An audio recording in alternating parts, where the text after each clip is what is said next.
देखिए दावे यकीनन अब वो क्या कहेंगे, ये तो नहीं कहेंगे ना कि बीजेपी वहां से जीतेगी। विपक्ष में है, दावे हर कोई करेगा, पर अंतोगत्वा जनता किसका साथ देती है।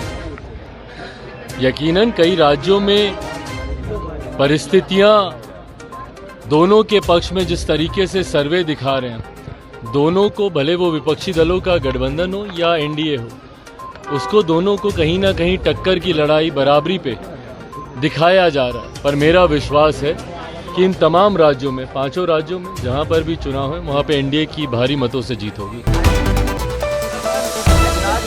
हाफिज दशहरा। 5 राज्यों में चुनाव होने वाले हैं। भाई सबसे पहले आज दशहरा है, उस पर तमाम बिहार वासियों को दशहरे की हार्दिक शुभकामनाएं, बधाई। और जिस तरीके से दशहरा बुराई पर अच्छाई की जीत का प्रतीक है, उसी तरीके से उम्मीद करता हूं, विश्वास करता हूं कि बिहार से जितनी बुराइयां हैं, खास तौर पर सामाजिक तौर पर जो कुरीतियां हम लोग देखते हैं, जातिवादी व्यवस्था के रूप में जो एक रावण हमारे प्रदेश की विकास को, हमारे प्रदेश के आगे बढ़ने की गति को जो रोक रहा है, उम्मीद करता हूं कि आने वाले दिनों में इन तमाम बुराइयों का अंत होगा। अपराध जिस तरीके से चरम सीमा पर बढ़ रहा है, उसका अंत होगा।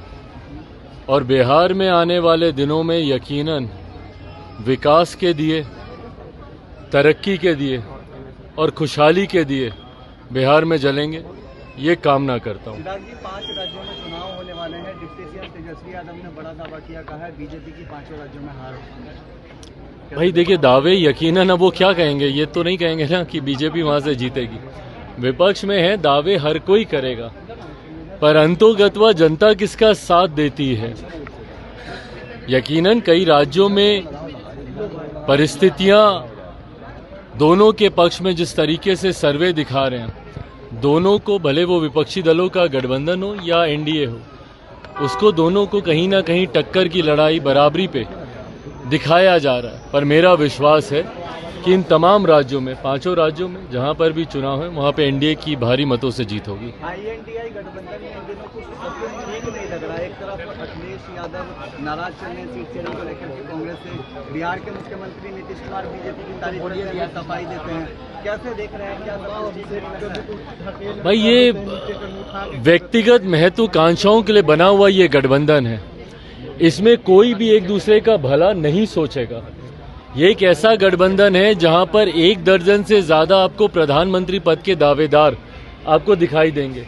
तो ऐसे में कोई भी नहीं चाहेगा कि कोई दूसरा घटक दल इस गठबंधन में आगे बढ़े।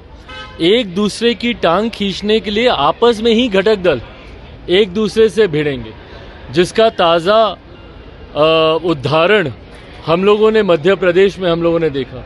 मात्र 1-2 सीट के पीछे जिस तरीके से कांग्रेस ने उत्तर प्रदेश के पूर्व मुख्यमंत्री अखिलेश जी को जिस तरीके से नीचा दिखाने का प्रयास किया, अरे छोड़ो अखिलेश को जिस तरीके से शब्दों का इस्तेमाल किया गया, ये दर्शाता है कि वहां पे वर्चस्व की लड़ाई है।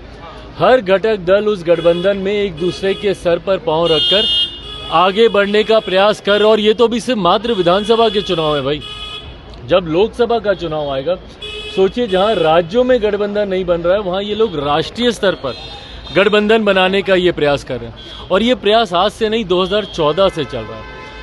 इतिहास गवाह रहा है कि ऐसा कोई भी प्रयास आज तक सफल नहीं हुआ। और मैं पुनः दावे के साथ मैं कहता रहा हूं, मैं पुनः दोहराता हूं, मैं नहीं मानता कि ये गठबंधन चुनाव आते आते तक टिकेगा। भानुमति के कुनबे की तरह ये धराशायी चुनाव से पहले ही हो जाएगा।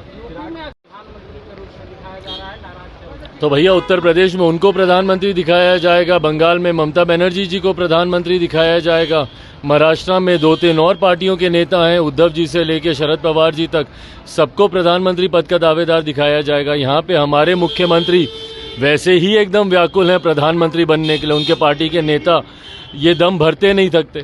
तो ऐसे में यही हम बोल रहे हैं कि भैया ये एक ऐसा गठबंधन है जहां पे 1 दर्जन से ज़्यादा आपको प्रधानमंत्री पद के दावेदार दिखाई देंगे। ऐसे में इनका एक सामंजस्य बने ये संभव नहीं है। बिहार में शिक्षक चुनाव सामने आएगा, कोई ना कोई इस तरीके का शगुफा छोड़ा जाएगा, जबकि हकीकत है अनियमितता राइट फ्रॉम द डे 1 इसमें बढ़ती जा रही है और ये अभी भी उसी दिशा में ही ये कार्य आगे बढ़ेगा।